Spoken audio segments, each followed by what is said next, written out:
Good evening. This side Rahul Magan here as a Group Chief Executive Officer, Treasury Consulting, and also a venture capitalist. As we speak, Treasury Consulting Group is a multinational headquartered group based out India, Singapore, and Hong Kong. More importantly, we do have offices in three parts of the globe. And unlike Byju's, Ola, Uber, Swiggy, Zomato, Lenskart, Paytm, and all, we are 100% profitable company.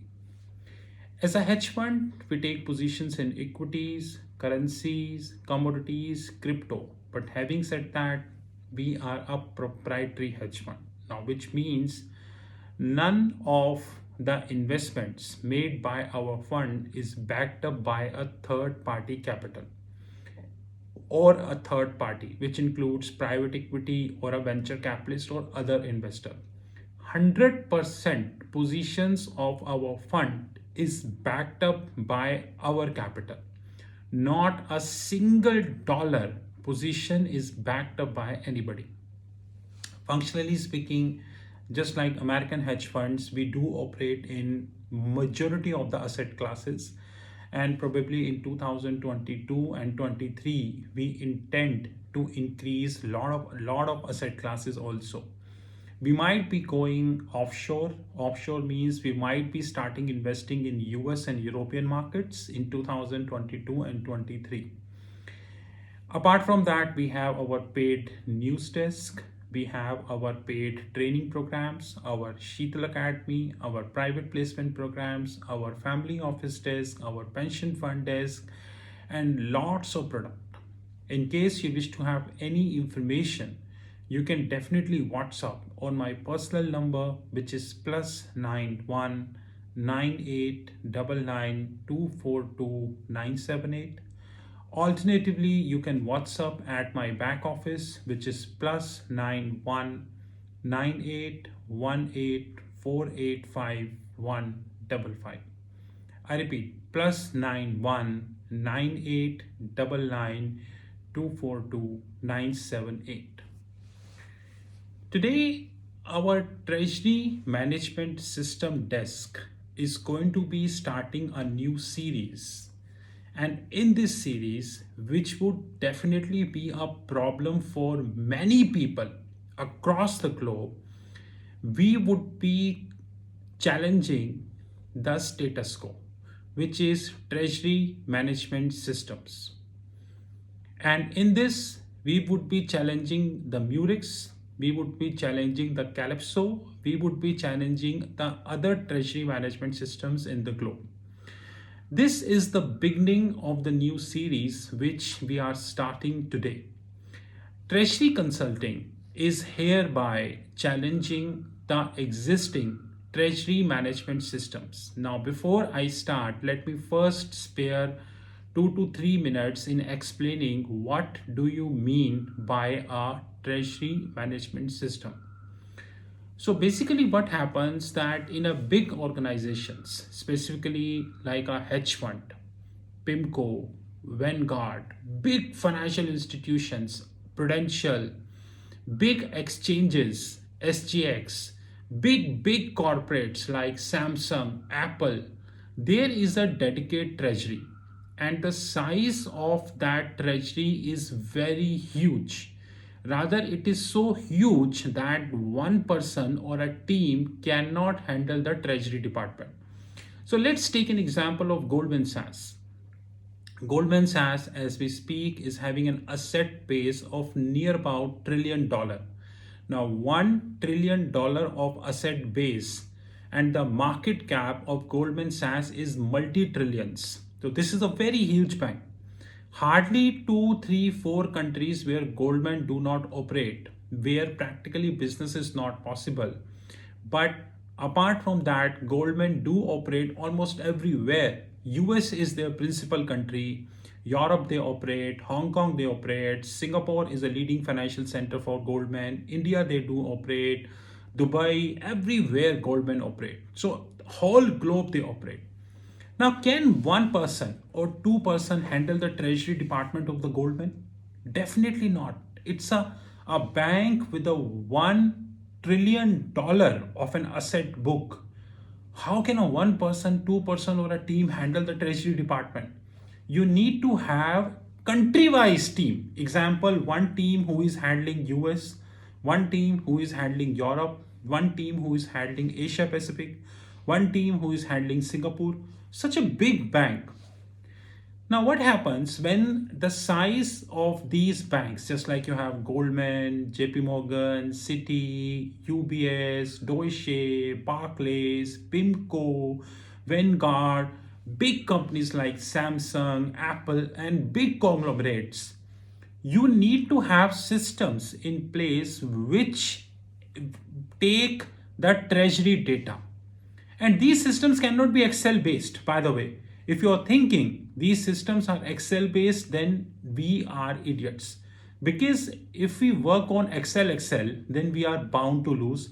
This is a certain fact. You need a dedicated system which is designed for the treasury departments. Now, as we speak, the world have many treasury management system.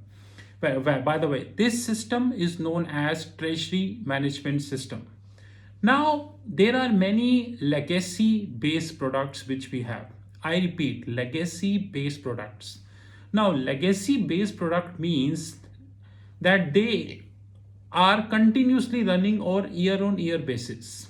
And or well established names. So we have Murex, we have Calypso, we have G Treasury, and there are many other treasury management system. Now, what happens in a treasury management system? There is a requirement of a consultant who deploy that treasury management system. Now, first of all, before we go to consultant, why, how these treasury management systems are integrated?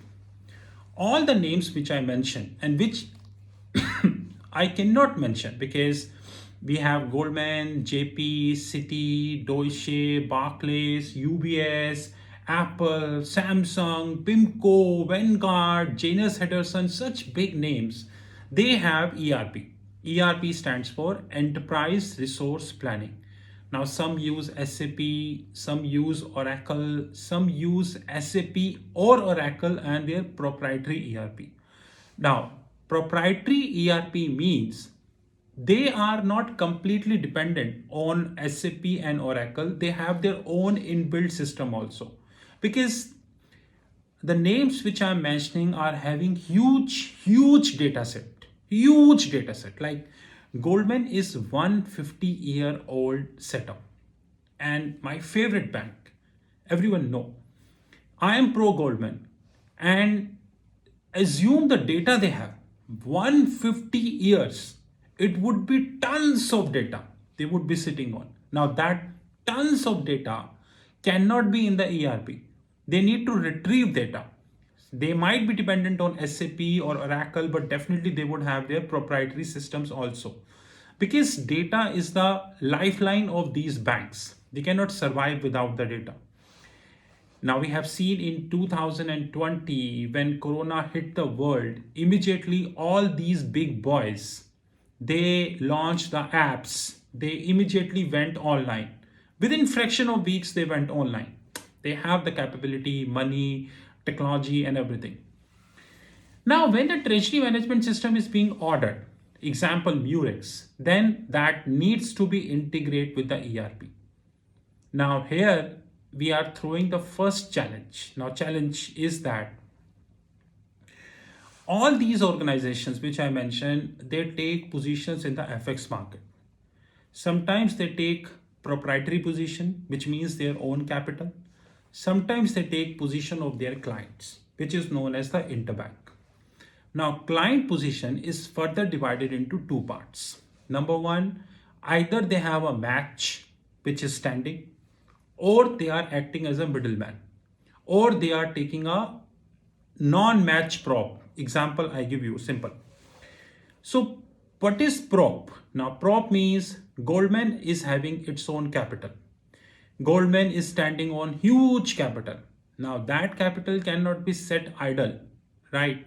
Goldman take a position. So let's take a simplistic example. Goldman believe GBP is 1.33 as we speak, and Goldman view is 1.36. So I'm just creating an example. So Goldman coming up in the market and taking a position buying GBP against dollar, which means they are expecting a three big figure increase, 1.33 to 1.36, and they will make the profit at 1.36. Now, this is just a hypothetical example. Now, that position which Goldman is taking is based upon their capital, which means the Goldman Sachs capital, which means that if there is any loss happened, assuming Goldman prediction turned incorrect and GBP not 1.36, rather it come to 1.27, and the SL, which means the stop loss of Goldman is 1.27. So Goldman would be cutting the position, which means the loss is of Goldman, not of the client. Alternatively, sometimes Goldman covering the client. The client is saying, I wanted to buy GBP.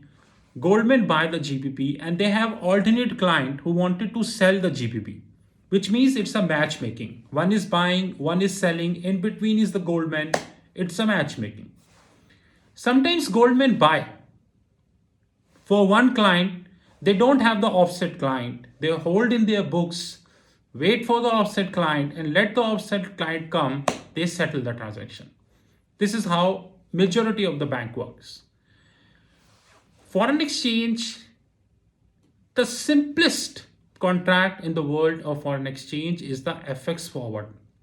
FX forward is divided into three parts. Number one, short-term FX forward, long-term FX forward, and short-term FX forward, shortly known as STFX, medium-term, which is MTFX, third known as LTFX, long-term forward contracts. Short-term forward contract is between 0 to 1 year, while 1 year to 5 years is a medium-term forward contract, in some cases also known as belly. From 5 till 20 years, because Reuters generally give the data of 15 years. In some cases, it give data of 12 years. In some cases, it give data of 10 years. So long-term forward contract is something which, starts from 5th year and it even go till 30 year. Now there is a problem, and that problem is very unique. The problem is that if we refer Reuters or Bloomberg, like if I refer Reuters, then for Japanese yen, they are giving a data 10 years. For GBP, 14 years. For Euro, 14 years. For Indian rupee, 1 year. But what would if I need to transact for longer periods?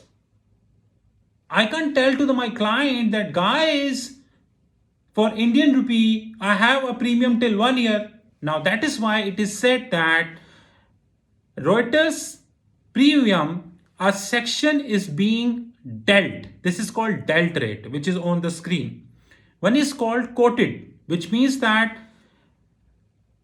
something which is not on the screen, it is quoted by the market. Now when we have a treasury management system, example Murex, a bank need to enter all the three forward contracts. To some clients, they are dealing short term. To some clients, they are dealing long term. To some clients, they are dealing medium term. Now in LTFX, there is something called the LTFX premium, which is definitely not dealt. It is quoted. I'm sure 99% people, those who are using treasury management systems, they haven't heard what the hell is dealt and quoted, because no treasury management system consultant explained them. I throw my first challenge to Murex. I repeat, my first challenge to Murex is the LTFX premium is fetched from financial data reference providers? Now Reuters, Bloomberg, Wall Street, and other products are known as financial data reference providers. So I'm specifically not naming Reuters. I have named everybody, which is financial data reference provider. Are these forward contracts rate, which is LTFX, are they fetched from financial data reference provider? And if yes, then how is the bid ask spread being computed? Now, what I wanted to convey, big banks offer mid also. They don't offer bid and ask. So tomorrow, if Goldman will get a call from Reliance, now Reliance is a big company, they have huge positions. Now Reliance will not deal 1 million, 2 million. Reliance, Mr. Ambani deal 500 million, 700 million, big amount. Mr. Ambani will not do the bid and ask. Mr. Ambani will do mid. On the export side, Mr. Ambani would have mid plus spread. But to the import side, Mr. Ambani would have mid minus spread. I repeat, to export side, Mr. Ambani would have mid plus spread, while to import side, Mr. Ambani would have mid minus spread. And Goldman is aware that he is dealing with Reliance, whose normal contract is $500, $700 million. So they can't say no to Reliance. Simple. Apple, Samsung, Google, Microsoft, Amazon, Facebook, all big players, huge positions in the market. Amazon, $300 billion of sale in 1 year. What do you think? What would be the minimum contract of Amazon? It would be at least $1 billion. 300 billion of sale in a year. It would be 1 billion per shot in our language. So Goldman is knowing they are facing Amazon. They have to offer the spread. But when they are entering in a treasury management system should be competent enough to compute the LTFX premiums, which, by the way, should match with the financial data reference providers. It would be like Bloomberg, it would be G-Treasury, it would be Wall Street, it could be Reuters, or maybe other. Plus, when Goldman is entering the deal, suppose they interact with Amazon, they agreed 1.3260, which is mid minus spread. Is Murex treasury management system is competent enough to compute the LTFX premium? Yes or no? Or are you taking the LTFX premium from the financial data reference providers, which is simply copying from them? And if you copying from them, then in financial data reference providers, it is coming from pricer. There are pricers in financial data reference providers. Bloomberg have their own prop pricers. Reuters have their own prop pricer. Of course, there are various interpretation issues. I have interpretation issues in Reuters prop pricers. Now, in these prop pricers, which Reuters are using, is this value coming from prop pricer? If this value is coming from prop pricer, then what is your USP? Unique selling proposition. Because now it is an intellectual property of Reuters or Bloomberg or Wall Street or maybe many platforms. It is not your intellectual property because you are getting the data from financial data reference provider, or that's not your data. So my first challenge to Murex is, are you computing the LTFX premiums? I have not said NDF. That I would be throwing in another challenge. Are you computing the LTFX premium? If yes, then how do you computing it? Because if you're not computing it, then are you taking it from financial data reference provider? It means you are using the intellectual property of the financial data reference providers. Another thing, if you are computing LTFX premium, how are you computing the bid ask and mid? That's more important point. This challenge I am throwing to the Murex. And if Murex have any problem this time, write to me 9899242978. And if Murex is thinking that this is the only video I am going to make, then they need to understand 50 plus challenges would be coming in 2022. This is the functional challenge. Functional challenge which I am throwing to Murex, knowing that what would be the answer. Guys, these treasury management systems believe, and especially these legacy based products believe that they cannot be challenged. Now, if you put some YouTube video, they send you some notice. If you put some YouTube video, they give you threatening call. They believe that they cannot be challenged. And they are selling the systems to the clients, which in most of the times is not competent. But now Treasury Consulting Group, technological desk, is going to challenging that framework. I have put the question to Murex. If you have any problem, you contact me directly. And remember, this time it is going to be face to face between you and me. Have a great time ahead. Thank you.